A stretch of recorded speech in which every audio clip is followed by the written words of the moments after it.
à la jeunesse africaine.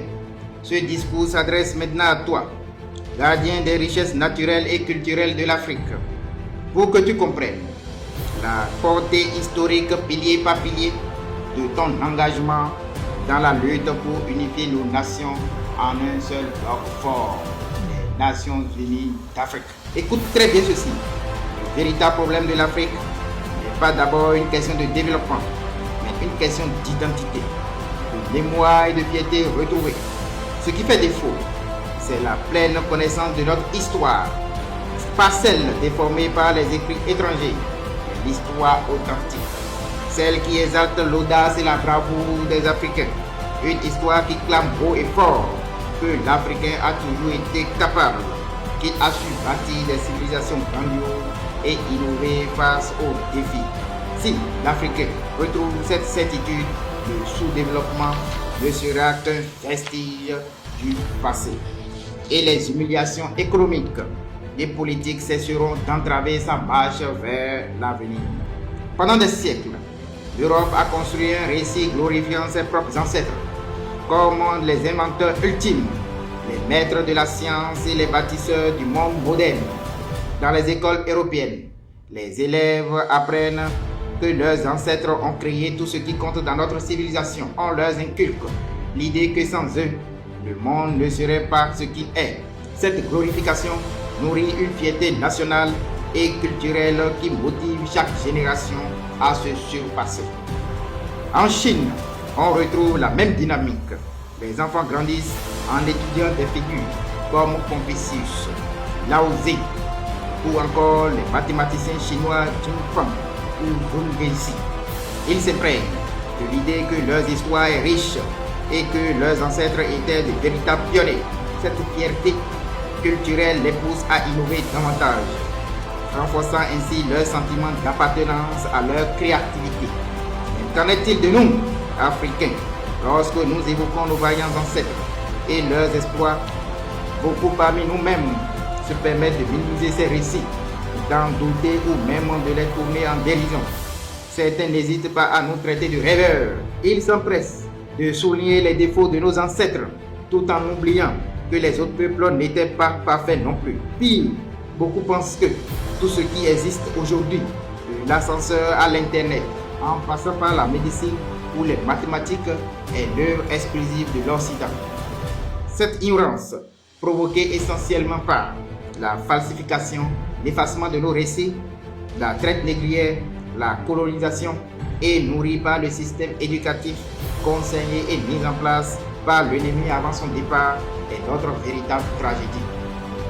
Pourtant, il est temps de remettre les pendules à l'heure et de reprendre confiance en nous-mêmes. Ce que nos ancêtres ont créé n'est ni une fiction, ni un rêve. Leurs réalisations sont palpables, vérifiables et inspirantes. L'Afrique ancienne a été une terre de créativité, de science et de grandeur. Et nous devons en être fiers, non pas dans un esprit de vanité ou de haine, mais avec la responsabilité de bâtir sur cet héritage. L'école doit être systématiquement réformée. Cette école qui nous inculque le complexe d'infériorité, le mépris de soi-même et qui magnifie exclusivement les valeurs occidentales.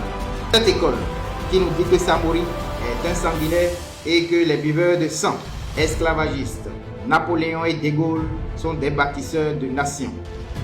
Oui, ils ont effectivement bâti des nations, mais en asphyxiant les nôtres. Pourquoi devrions-nous les étudier comme les héros? Cette école qui nous enseigne les lumières des autres, Voltaire, Victor Hugo, Thalès, Pythagore, etc., et nous cache nos lumières, les scientifiques tels que Imhotep, Thutmose III, Ahmad Baba de Tombouctou, Cheikh Anta Diop, etc., ou encore les héros de la révolution africaine tels que Kwame Nkrumah, Thomas Sankara, Patrice Lumumba, Sékou Touré, etc. Prenons l'exemple de l'Égypte ancienne, un joyau de l'ingéniosité humaine, les pyramides. Ces monuments gigantesques qui défient le temps et la gravité demeurent une énigme pour les scientifiques modernes. Jusqu'à ce jour, aucun scientifique au monde, qu'il soit européen, japonais, américain, russe, n'a pu démontrer par A plus B comment ces majestueuses pyramides d'Afrique ont pu être construites. Ces chefs-d'œuvre architecturaux défient encore des explications rationnelles, témoignant d'un génie hors du commun. Cela nous rappelle une vérité irréfutable. L'Africain, depuis des millénaires, est porteur d'un savoir et d'une ingéniosité inégalée. Ces pyramides ne sont pas seulement des monuments de pierre, elles sont des preuves vivantes de la grandeur de nos ancêtres et de leur capacité à repousser les limites de l'impossible. Le fameux théorème attribué à Pythagore, utilisé pour résoudre les problèmes de triangle rectangle, existait déjà dans la vallée du Nil bien avant la naissance de Pythagore lui-même, et ils le savent tous. De même, les travaux attribués à Thalès et à d'autres soi-disant génies grecs trouvent leur origine dans les connaissances africaines. Platon lui-même, présenté comme l'un des plus grands philosophes de l'histoire occidentale, reconnaissait que sa pensée philosophique découlait largement des enseignements reçus auprès des sages de la vallée du Nil. En réalité, les Égyptiens possédaient une maîtrise avancée des mathématiques qui a permis de construire cet édifice, et ce savoir a été transmis aux Grecs comme Pythagore, Thalès, Platon, etc., qui en ont revendiqué la paternité par la suite. En effet, ces figures ont tous étudié en Afrique. Pythagore, 22 ans, Platon, 13 ans, Thalès, 7 ans. Ces vérités, bien que souvent occultées, témoignent de l'apport fondamental de l'Afrique à l'humanité. L'Empire Songhai, quant à lui, se distinguait par son système éducatif avancé, avec des universités comme celle de Gao, formant des docteurs, scientifiques et penseurs de renom. Des manuscrits précieux conservés dans les bibliothèques de Tombouctou attestent de la richesse des savoirs africains dans des domaines tels que la médecine, l'astronomie et le droit. Bien avant l'arrivée des négriers et des colonisateurs, les peuples d'Afrique disposaient depuis plusieurs millénaires de leur propre système d'écriture. Ils savaient déjà lire et écrire depuis vers 3200 avant Jésus-Christ. Et dès le Moyen-Âge, nos cités abritaient des centres d'enseignement supérieur renommés. L'université de Sankoré à Tombouctou, l'université Al-Qarawin à Fès, etc., qui dépassaient de très loin les institutions européennes. Avant l'esclavage, l'Afrique noire surpassait l'Europe sur de nombreux plans, notamment littérature, en sciences, en médecine et en culture, avec la plus grande bibliothèque de tous les temps, celle d'Alexandrie. Cette civilisation, qui s'étendait de l'Égypte ancienne aux empires et royaumes d'Afrique de l'Ouest, a marqué le monde d'une empreinte indélébile. Les États-Unis d'Amérique n'existaient même pas. La civilisation africaine n'était pas en retard. Elle régnait de 1000 savoirs et de 10 000 cultures, éclipsant largement l'Europe de l'époque. En astronomie, l'Égypte antique fut l'une des premières civilisations à développer un calendrier solaire précis. Ce calendrier de 365 jours, basé sur l'observation de l'étoile Sirius, a influencé le calendrier julien et par conséquent le calendrier grégorien que nous utilisons aujourd'hui. Datant d'environ 4241 avant Jésus-Christ, ce calendrier positionne l'année 2025 de notre ère actuelle comme correspondant approximativement à l'année 6266 dans le calendrier égyptien. Pour résumer, le calendrier grégorien utilisé dans une grande partie du monde moderne est une adaptation du calendrier julien, qui lui-même descend du calendrier égyptien via les Romains. Cependant, l'esclavage et la colonisation ont non seulement perturbé tous ces rayonnements, mais aussi falsifié les récits, brouillant les contributions africaines dans les mémoires collectives. L'Afrique était, bien avant l'arrivée des forces coloniales et esclavagistes, une terre de lumière, de prospérité et d'innovation. Des empires puissants comme celui du Ghana, Songhai, Aouka ou encore celui du Mali, en passant par l'Égypte, étaient des modèles d'organisation intellectuelle, administrative, politique et culturelle. Il est essentiel de reconnaître que les bases de nombreuses disciplines scientifiques et philosophiques modernes trouvent leur origine en Afrique. Cette reconnaissance vise à rétablir une vérité historique.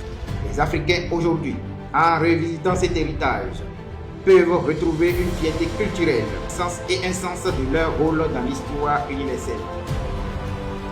Il est crucial de comprendre que célébrer notre passé ne signifie pas cultiver l'arrogance ou dénigrer les autres peuples. Cela signifie simplement reconnaître notre valeur, car aucun peuple ne peut avancer s'il ignore ses racines. L'exemple des autres nations montre que la fierté culturelle peut être une source de motivation puissante. Cheikh Anta Diop écrivait qu'il n'y a pas de développement possible sans une prise de conscience historique. Jeunesse africaine comprend ceci. L'éducation n'est pas neutre. Elle est un instrument de pouvoir, car c'est par l'éducation, la réappropriation de notre culture et la transmission de nos valeurs que nous pourrons préparer une génération capable de relever les défis du futur. L'arme la plus redoutable dans les mains de l'oppresseur, c'est l'ignorance des masses et le soin apporté à la maintenir.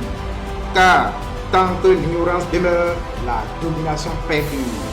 Et pour preuve, durant tout mon cursus scolaire, on ne m'a jamais enseigné Patrice Lumumba, Thomas Sankara, Amilcar Cabral, Félix Moumié, Sylvanus Olympio, Eduardo Mondlane, Marianne Ngouabi, Sékou Touré, etc.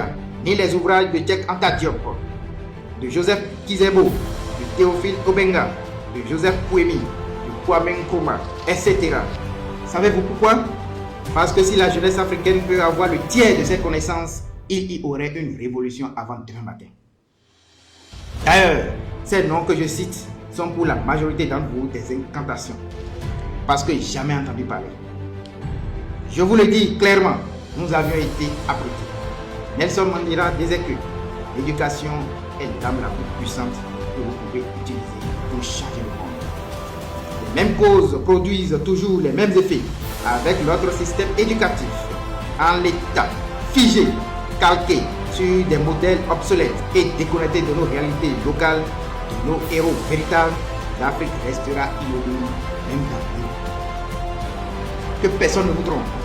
Tant que l'éducation ne sera pas repensée pour libérer les esprits, valoriser les savoirs endogènes et former des générations autonomes et innovantes, aucun progrès significatif ne sera possible. Il est donc urgent et impératif pour nous de disjoncter par un effacement catégorique du système éducatif actuel et le remplacer par le nôtre. Ce système, tel qu'il nous a été conseillé et imposé par ceux qui nous ont esclavagisés, colonisés et asservis, doit être renversé et réinventé de fond en comble.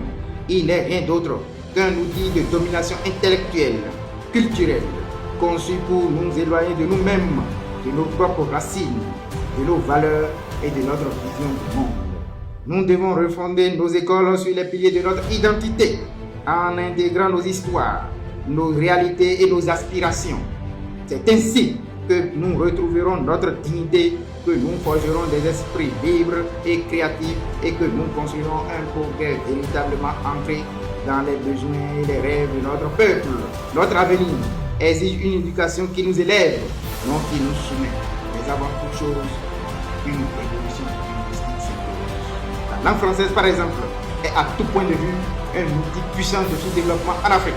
Je me répète, le français est un puissant outil de sous-développement. Cette langue limite notre rayonnement, nous enfermant dans un espace linguistique exigu, déconnecté des réalités d'un monde hyper connecté, où il joue un rôle marginal. Pendant que l'anglais domine partout ailleurs, nous restons prisonniers d'une langue qui limite nos horizons. Dans nos pays francophones, on voit fleurir des écoles bilingues à un rythme effréné, preuve que les populations elles-mêmes comprennent l'urgence de maîtriser l'anglais. Pendant ce temps, dans les pays anglophones, les Anglais n'ont rien à cirer de la langue française. Combien de carrières ont été brisées ou de rêves avortés à cause de cette barrière linguistique? Combien de jeunes africains francophones ont passé des années à étudier, à apprendre une langue qui n'a aucune valeur réelle sur le marché international? Même en France, le berceau de cette langue, le français ne suffit plus. Maîtriser l'anglais est indispensable pour accéder à des postes stratégiques. Lorsque le président français s'entretient avec son homologue américain, la discussion se fait en anglais. C'est un fait. Pareil avec ses homologues britanniques et autres, ses dirigeants vont tout faire du français. Les Français, eux, n'ont pas oublié ce qui signifie l'humiliation linguistique. Quand, pendant la Seconde Guerre mondiale, leur pays était au bord de l'effondrement, que les troupes allemandes occupaient Paris et que le général de Gaulle se tenait plus que sur l'espoir, ce sont les soldats américains qui sont venus prêter main forte. Et les Américains, pragmatique, direct, sans filtre, leur rappelle encore aujourd'hui: sans nous, vous parleriez allemand. Cette phrase, les Français ne la supportent pas. Elle les irrite, elle les pique à vif, parce qu'elle touche à la langue, à ce qui fait l'os de leur identité. Et c'est normal, car ils savent que perdre sa langue, c'est perdre sa mémoire, son honneur, sa souveraineté. Un peuple sait que, sans sa langue, il perd tout, sa pensée, sa capacité à nommer le monde. Mieux, un peuple qui croit que sa langue ne vaut rien est un peuple qui consent à disparaître.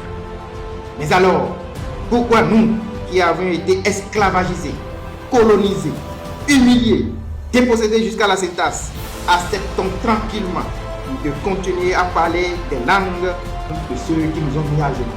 Cette langue n'est pas venue nous visiter avec des paroles mielleuses, de la poésie ou de chant, mais plutôt à coups de canon et du fouet. C'est la langue du commandement, celle qui a réduit nos aïeux en esclaves, celle qui leur a pris toute leur humanité. C'est cette langue qui nous a jadis déshumanisés et déclassifiés. Où est notre orgueil? Où est notre feu? Où est notre refus? Peuple africain, on nous l'a imposé à nous, non pas en hypothèse, mais en réalité. Nous avons été contraints de parler d'amour, de révolution, de foi, de justice, dans des langues qui n'ont pas été conçues pour nous sauver. On nous a appris à prier dans une langue étrangère, à jurer fidélité dans une langue étrangère, à rêver dans une langue étrangère. Et aujourd'hui, ce sont ces langues qui régissent nos institutions, nos constitutions, nos parlements, nos universités, nos ministères. On a fait de nous des illettrés dans notre propre maison. La langue française n'est en aucun cas universelle. Elle est pour les Français, rien de plus, rien de moins, ce que le Wolof est pour les Sénégalais. Leur patrimoine culturel. Terminé. Le chinois parle chinois, le français parle français, le russe parle russe, l'anglais parle anglais, le japonais parle japonais, ainsi de suite. Et pourtant, ils ne se dissocient en rien. Ils se développent tous, ils se comprennent, ils signent des accords, ils font des partenariats, etc. Et l'Africain, il faut donc impérativement répudier le français, l'écraser et l'éjecter définitivement dans la poubelle des histoires oubliées, et enfin rebattre les cadres linguistiques pour un nouveau règlement. Nous devons tourner nos regards vers nos propres trésors culturels et linguistiques. Nous en avions plus de 1000, toutes aussi riches, universelles les unes comme les autres.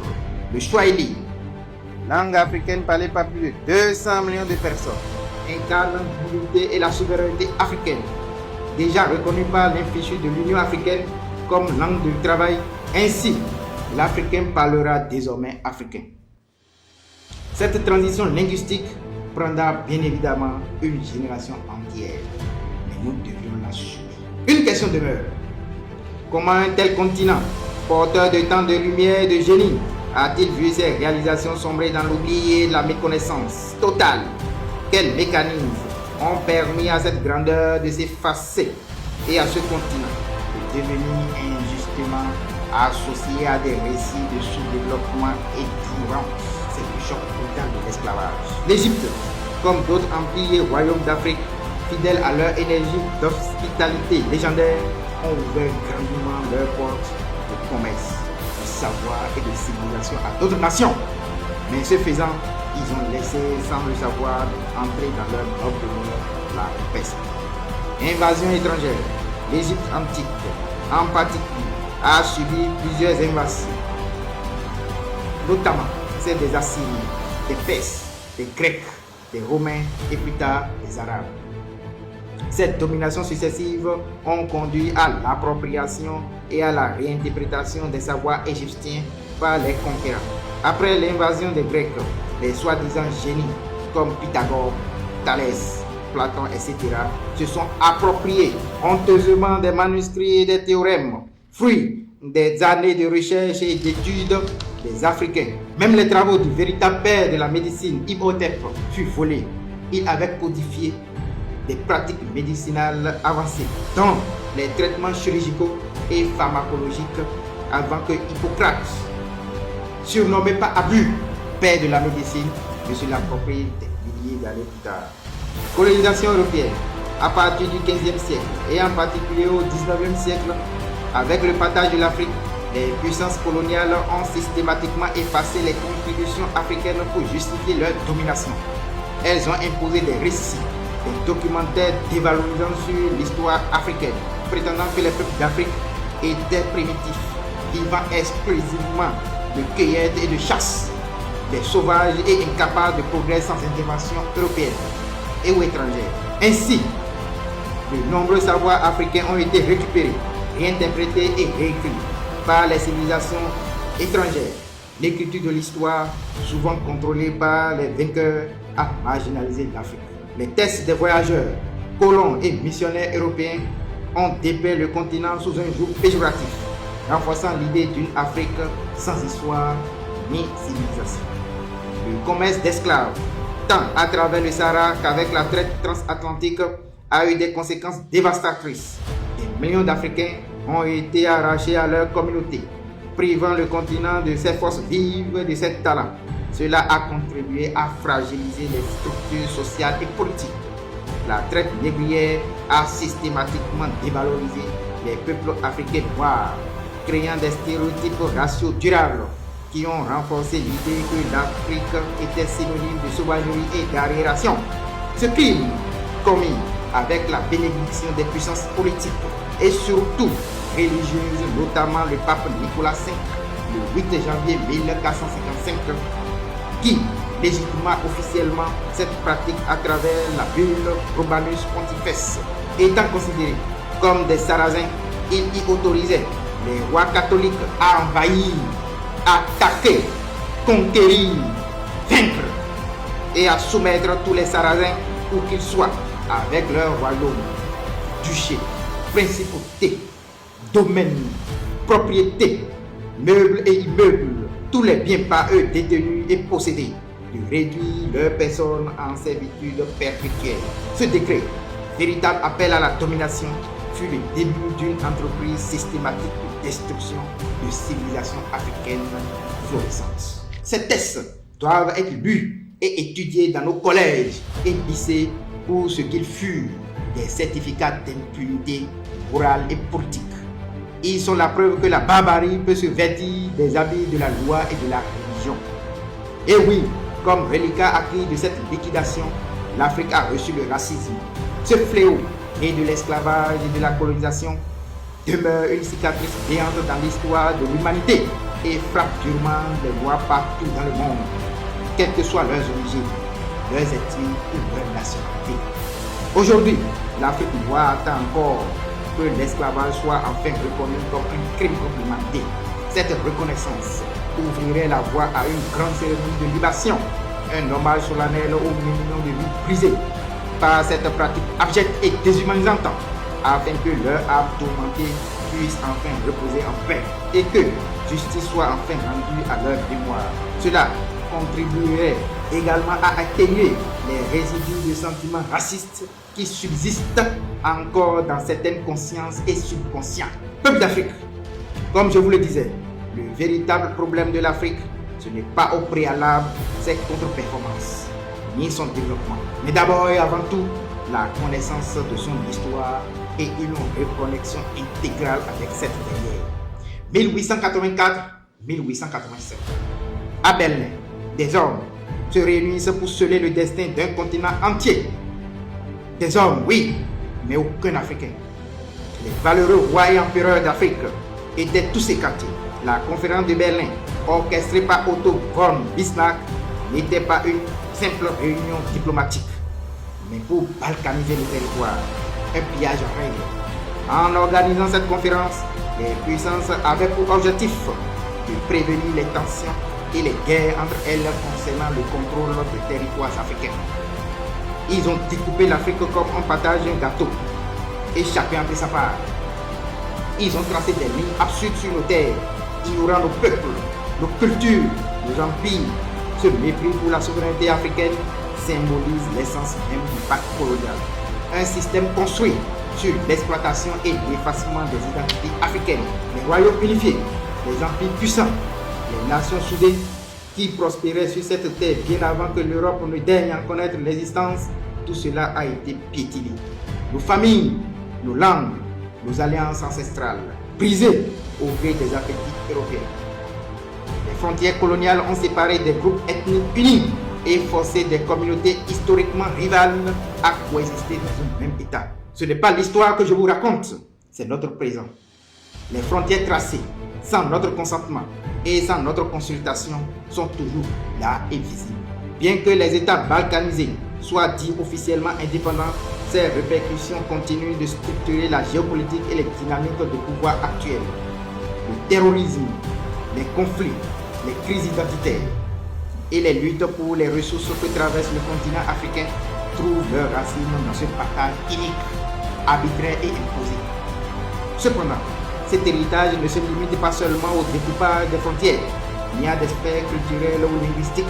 Il se traduit aujourd'hui par une interdiction stricte de revisiter notre histoire ainsi qu'un contrôle des principaux marchés et secteurs stratégiques. Après, on nous accuse, nous, de notre incapacité légendaire à impulser le développement. On raconte que le colonialisme est du passé, que le néocolonialisme est du folklore. Finalement, la plupart de notre jeunesse s'en est convaincue. On nous exhorte à oublier le passé, à tourner nos regards exclusivement vers l'avenir, d'oublier les détails, parce qu'on sait que le diable se retrouve justement là, dans les détails. Dans les détails se retrouve bien de vérité. Derrière ces injonctions d'oublier le passé se cache une stratégie sournoise. Nous maintenir déconnectés de notre histoire glorieuse pour mieux nous asservir et nous maintenir dans la division et en état de soumission perpétuelle. Pourquoi renoncer à regarder dans le rétroviseur de l'histoire? Que fait-on lorsqu'on s'égare sur une route inconnue? Continue-t-on à avancer aveuglément, les yeux bandés, en effaçant la mémoire des chemins parcourus? Non, il faut regarder en arrière pour comprendre, apprendre et rectifier. Il ne s'agit pas de se stagner dans ce passé, mais de se reconnecter à ce passé. Voilà, jeunesse africaine, autant d'arguments et preuves palpables soutiennent notre révolution qui est une révolution légitime. Les Nations Unies d'Afrique sont une nécessité absolue. Il est temps de fermer les yeux sur les frontières tracées par les oppresseurs, de briser les chaînes du colonialisme moderne et de recoller les morceaux. Il est temps pour l'Afrique de reprendre le contrôle de tout ce qui structure sa vie, sa terre, sa souveraineté, son économie, ses langues, ses systèmes, ses lois, son avenir. La division n'est pas notre destinée. L'unité est notre seule arme, notre seule issue. Il est temps pour nous de transcender les divisions héritées du passé, de raviver l'esprit d'unité qui animait les grands empires d'Afrique et de construire un continent qui reflète la grandeur de nos ancêtres. Jeunesse africaine, comprend que le rêve des Nations Unies d'Afrique n'est pas une option, c'est une nécessité. C'est un appel à la dignité et à la renaissance. L'Afrique doit s'unir ou périr, disait Kwame Nkrumah. En mettant fin aux barrières linguistiques et aux rivalités intestines, nous pourrons parler d'une seule voix sur la scène internationale et protéger nos intérêts communs. Que nous soyons aujourd'hui de l'Afrique francophone, anglophone, arabophone, lusophone, hispanophone, créolophone, ces étiquettes nous divisent et nous enchaînent.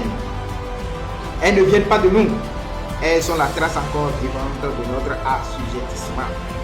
Que nous soyons X ou Y, chrétiens ou musulmans, nous devons avant tout apprendre à transcender nos différences. L'histoire nous observe et nous avons l'opportunité de redonner à l'Afrique sa place légitime dans le concert des nations. Le moment est venu d'agir, non pas pour nous seuls, mais pour les générations à venir. La trahir ne serait pas qu'une honte, mais une fatalité. L'accomplir serait notre plus grande victoire. Comme le disait Frantz Fanon, chaque génération doit, dans une relative opacité, découvrir sa mission, la remplir ou la trahir. Cette mission pour notre génération est claire, brûlante, impérieuse. Restaurer la dignité et la gloire de l'Afrique, tout en bâtissant un avenir meilleur de justice et de prospérité. Peuple africain du continent de la diaspora, la libération de notre continent repose sur nous. Nous ne pouvons compter ni sur les puissances étrangères, ni sur nos élites compromises.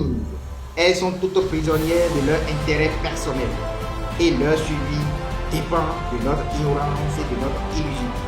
Comme le rappelle Doumbouya Fakoly, ceux-là qui devaient nous montrer la route à suivre se sont tous disqualifiés par des compromis et des compromissions. Rappelez-vous les paroles de Thomas Sankara. Nous avons besoin d'un peuple convaincu plutôt que d'un peuple vaincu. L'esclave qui n'est pas capable d'assumer sa révolte ne mérite pas qu'on s'apitoie sur son sort. Cet esclave répondra seul de son malheur s'il se fait des illusions sur la condescendance suspecte d'un maître qui prétend l'affranchir. Seule la lutte libère. Plutôt que de calquer des modèles occidentaux qui nous sont totalement étrangers et qui nous ont soumis et ruinés en tout, nous allons puiser dans la grandeur de notre passé pour bâtir un avenir souverain.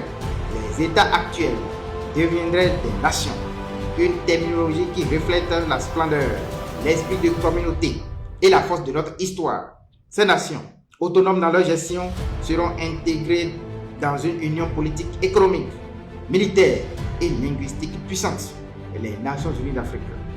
Chaque nation aura son rôle et ses spécificités, mais ensemble, ils constitueront une force mondiale capable de transformer les défis en opportunités. Kwame Nkrumah avait déjà posé les bases de cette vision. Divisés, nous sommes faibles. Unis, l'Afrique pourrait devenir l'une des plus grandes forces du bien dans le monde. Les Nations Unies d'Afrique ne seraient pas une simple fédération politique, mais une union économique forte, permettant une exploitation collective et équitable des ressources, ainsi qu'une intégration totale de nos économies.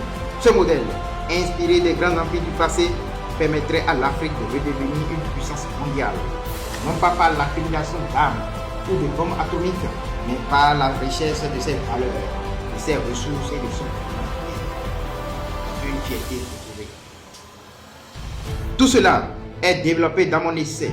Et si nous repensons l'Afrique, les Nations Unies d'Afrique, j'ai l'honneur de lancer officiellement aujourd'hui. Lisez-le, appropriez-vous de ces vérités que les fossoyeurs de notre dignité tentent de dissimuler. Vous comprendrez pourquoi cette révolution n'est pas seulement une nécessité, mais qu'elle est un devoir. Du haut de cette tribune, j'ordonne une mobilisation générale des Africains du monde entier. Où qu'ils se trouvent, j'adresse un appel solennel à tous les panafricanistes, où qu'ils se trouvent dans le monde, aux organisations panafricaines, aux mouvements militants, aux partis politiques engagés et à tous les hommes et femmes, sans distinction de catégorie sociale ou de croyance. Mobilisez-vous autour de cet idéal commun, les Nations Unies d'Afrique.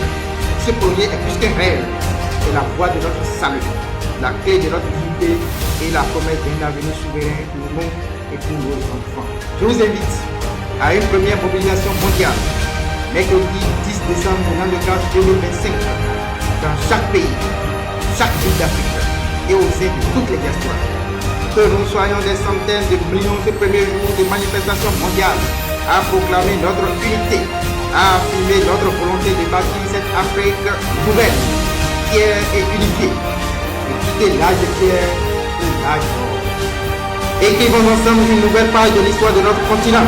Réalisons ensemble un pacte clair, juste, entre nous, par nous et pour nous. Une révolution totale, sociale, politique, monétaire, économique, linguistique. Une révolution qui brise toutes les chaînes et réinvente l'Afrique. Vive l'Afrique, vive la révolution, vive les Nations Unies d'Afrique. Je vous remercie.